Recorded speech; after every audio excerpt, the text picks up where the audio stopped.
why don't we all read this together? Usually I read it to people, but you guys look old enough that you can, I'm going to guess, like 10, like 11. 12. Almost 12, okay. And I'm 9. oh, 9. All right. Well, you guys both, did you know Spencer? I did. Yeah, you knew him. So this is a true story. So when I heard about Spencer, I live in Maine, and I was like, oh my gosh, he's special and he is a book. So we're going to, have you guys read this story yet?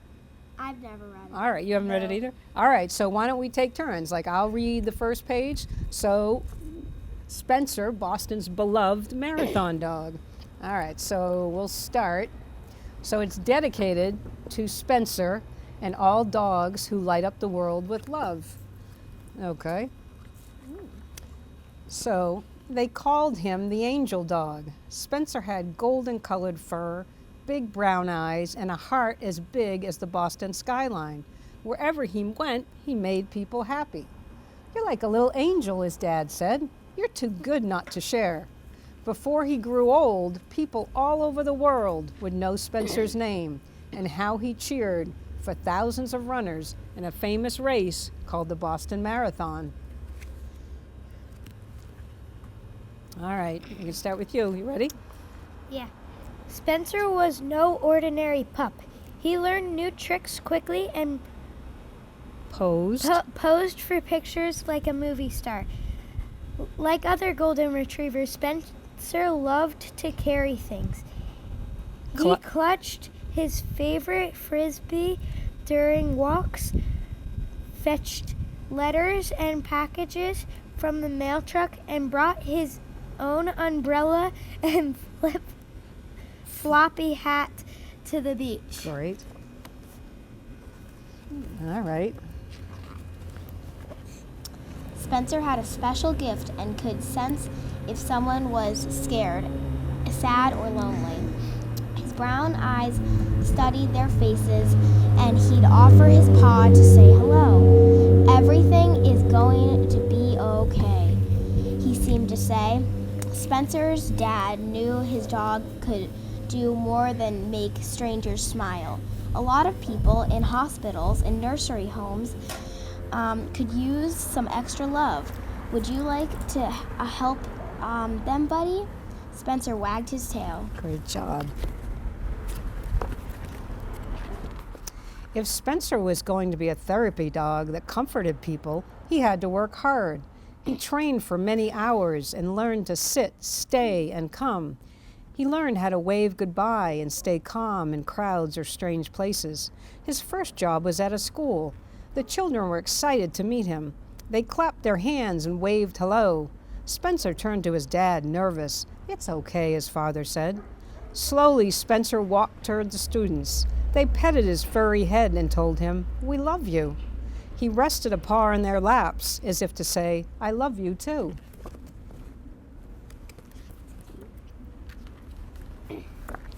Spencer and his family lived in Massachusetts, where the Boston Marathon began over 100 years ago. Early April, on Patriots' Day, 30,000 runners came from all over the world to race 26 miles along hilly roads and steep streets. Huge crowds cheered for the athletes. They hooted, hollered, and clanged cowbells. The race was like a giant celebration. But one year, in 2013, two men set off a bomb that hurt hundreds of people, and some of them died. Everybody was scared and sad. Suddenly, a happy race ended with many tears. Very good.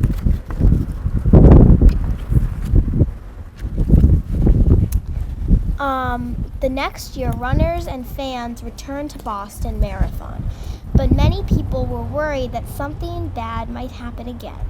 Spencer's family knew their angel dog could help them be brave. They bought Spencer two flags. One had a red heart, the other said Boston Strong. Lots of people waved the Boston Strong banners to show they were proud of their city and the famous race. As thousands of runners passed by, Spencer sat on the side of the road holding his flags. Athletes stopped to hug Spencer. Some cried happy tears, thankful for the dog who made them smile. While Spencer be here next year? Athletes asked. Of course, his dad replied. And so the tradition began. Year after year, Spencer sat at mile 3 of the Boston Marathon race route, cheering runners and reminding them that they were Boston Strong. It was also always a little cold during the marathon. But one April, the wind howled and rain pelted the streets. Spencer's dad wasn't sure his dog could sit in the cold rain for hours to root for the runners. What do you think, buddy? Spencer wagged his tail. Dressed in his dad's raincoat, Spencer sat on a wooden box and held his Boston Strong flags. Shivering and cold, runners stopped to hug Spencer. The dog gave them hope and strength to finish the race. Spencer's father took a video that day and shared it online. Thousands of people watched it, and soon Spencer's wet, furry face flashed on television news shows across the country. Athletes from all over the world began writing to Spencer. "The marathon is so hard and so hilly," one lady said. "When I feel like giving up, when I feel like I can't run another step, I think of the angel dog holding his flags, and then I know I can make it to the finish line." Oops. There you go.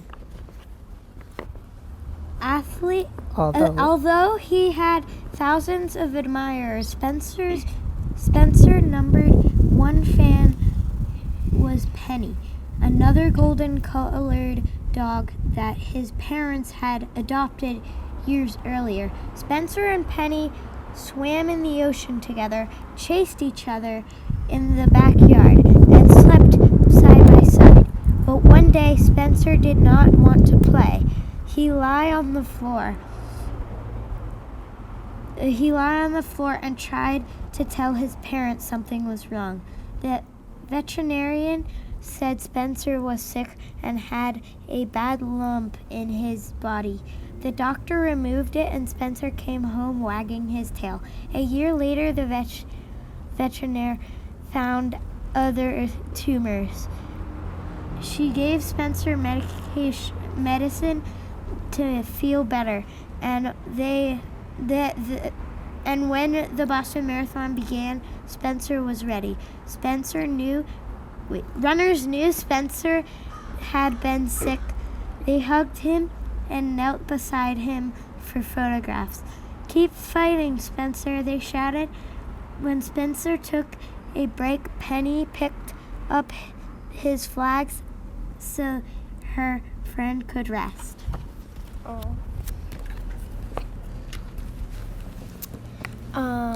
A few days before the 2022 marathon, the people in charge of the race held a special celebration to honor Spencer.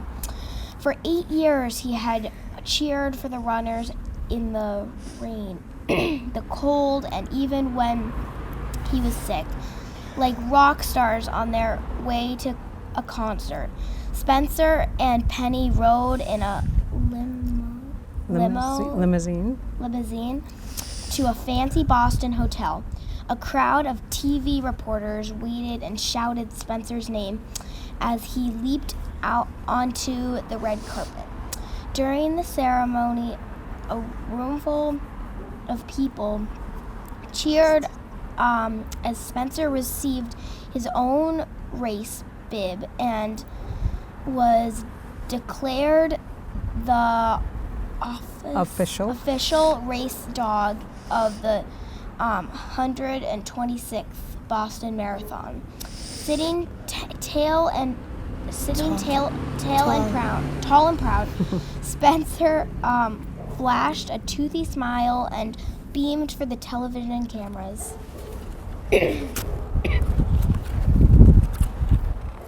That summer, Spencer's family planned a birthday party for their angel dog. Spencer was 13 now.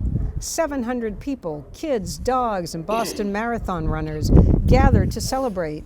Some people traveled from across the country. They sang happy birthday to Spencer and to Penny, too. They gave them dog treats and toys that squeaked. And everyone, even the furry guest, ate lots of cake. That is a funny picture. A few months before Christmas, Spencer stopped eating. He looked his dad in the eye again, and if to tell him I don't feel good. The doctor said Spencer had another tumor and there wasn't anything they could do. But Spencer didn't act sick. He still went on walks, clutching his favorite frisbee. He fetched letters from the mail truck and visited nursing homes and schools to make people smile. Not long after Valentine's Day, Spencer lay down on the living room floor. He began breathing hard and fast, like he had just finished his own marathon. Spencer's mom and dad knelt beside him. They kissed his head, and softly stroked his fur. Penny nuzzled her nose against her good friend's face. "We will always love you," his dad whispered. Spencer wagged his tail and closed his eyes.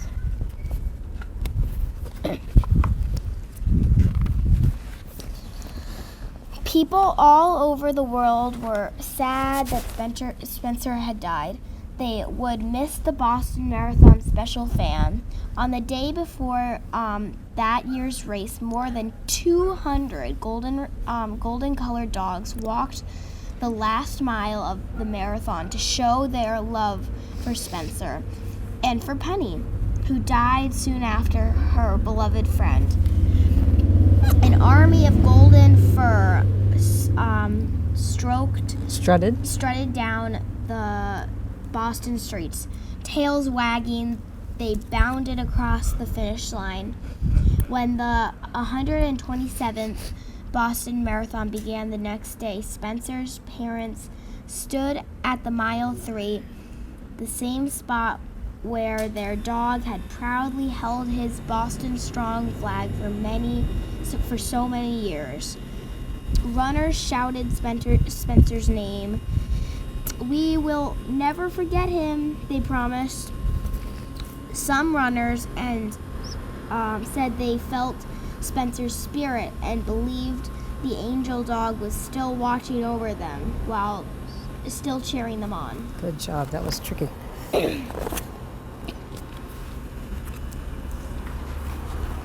As the spring flowers began to bloom, Spencer's family welcomed a new puppy into their home.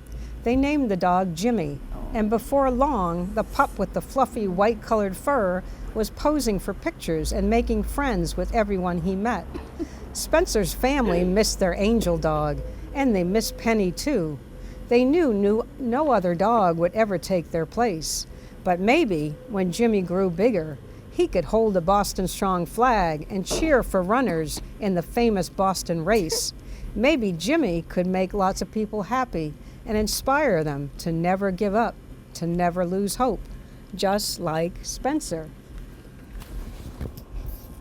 Yeah, and you guys are great. You're my new team. You have to come with me on every book event, okay? Okay. Can you do that? You Yeah. just pack your bags and we'll go all over the place? Yeah. All right, you ready? All right, we'll just take them along.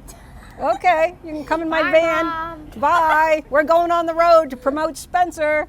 And I just want to let schools in Holliston and Ashland area know that I do a lot of author visits and would be happy to come visit schools to talk about Spencer and read the story and maybe have my special readers with me. But it's a great story to inspire anyone of all ages, and the book is written for people from 0 to 100 because, as you can see, there's a lot of words and a lot of emotion in that story. What did you think? What did you think of the book? I liked it. Yeah? It Oh, was a very inspiring book. why? I don't know. It just had a lot of feeling and hope in it. Yeah. And what did you think? I thought it was pretty hopeful. I liked it. Yeah. It's inspiring is a good word. Yep. And do you think if people were like Spencer, Spencer was kind and he helped people? If people were more like Spencer, the world would definitely be a better place. Yep, that's good. What do you think? A Could we lot happier. a lot happier. That's nice. Could we learn something from Spencer? Yes. Yeah. Yeah. Good lessons. So maybe dogs are smarter than people. Very much so. Yeah. Do you guys have dogs? I do. And so does You have a my dog, too? dog is turning 1 today. Oh goodness, a little puppy. Birthday, Oh yeah. nice. Oh good. And my dog is 13? Turning Oh. 14 Oh. soon. She's very She's like old. Spencer. Oh. She has arthritis, but she's doing great. Oh, And good. everybody in the neighborhood loves her Oh, because good. she is Very the best sweet. dog I could ever ask for. Oh nice. Dogs are gifts. I Yeah. love my dog. Good. I've been wanting a dog forever. Finally We got one. good. Well, that was good. You guys are excellent. A+. You're really good readers. Some of those words are tricky. Thanks. Yeah, no. You're very good. I'm glad that it was just us. Sometimes when you have a small group, it's better. You Yeah. get to spend more time to each other. Yeah. I'm surprised no one else showed up. Well, it's a nice Saturday and it's Easter tomorrow, so it's busy. Well, yeah. Now, probably. Charlotte Yep. almost didn't show up. Because if we hadn't have asked her to come on with us, it would It have would just have been just me been here. her. Oh, I'm glad. Yeah, and nice. And this is my 7th book. Yeah, this, if you go on my website, but I also, your dog is 13? 14? Almost 14. Yeah. In fact, in my car, which is up there, I was like, where is Aesop's Fables? I was like, how do I get there? Yeah, but I have another book that was actually my first book, Sammy in the Sky, and that is a true story about when my daughters, Emma and Nora, were 3 and 5, and their dog, Sammy, was 13 and had cancer and died, and it's told through their voices, and it's being used by hospice to help kids lose a. And Jamie Wyeth illustrated, the famous painter, Andrew Wyeth's son. And that book is really helpful when families lose anyone they love. But yeah, I have another book about Maine's 103-year-old lobster lady. She's 103 and still lobstering. Yeah, in fact, I need to call her maybe on my ride home. She's inspirational and believes keep doing whatever you love. Are you And going home like today? well, I'm going to go to my family. I have 5 sisters, and I'm going to go stay with my mother in New Hampshire. And then there's a party at my other sister's in Littleton. So, yeah, kind of worked out. Yeah, my husband's home with my dog. I'll show you a picture of my dog. He's a rescue. Yeah, so that's me and Paco. And Paco is a rescue from Puerto Rico. That's cute. Yeah, it's nice to get rescues because otherwise, and that's the woman who illustrated the book, did the paintings, Yeah. and that's her dog, another golden retriever. Both my dog Sally and his dog Gabby are rescues. Oh, nice. Yeah, Yeah, it's good to get Gabby rescues. is a shepherd, Australian shepherd Sally Yep. mix. seems to be like But she is like the smartest dog. We tried to get another one of her her breed. Yeah. That dog Amaya, was not not as the good. smartest. Not the smartest. More Not hyper. as good. Yeah. hyper. She Sally was seems to be barely some kinda even one.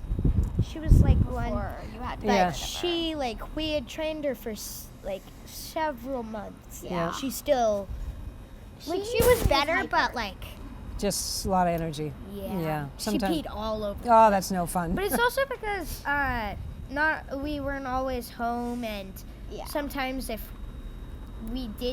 she did something bad, Mom would yell at her. Well, When the blame it on That mom. didn't- that It's always the didn't- mom's fault, right? Oh, that's It funny. was though. when you don't have enough time for a puppy, a puppy is hard. Yep, it's like having a little kid.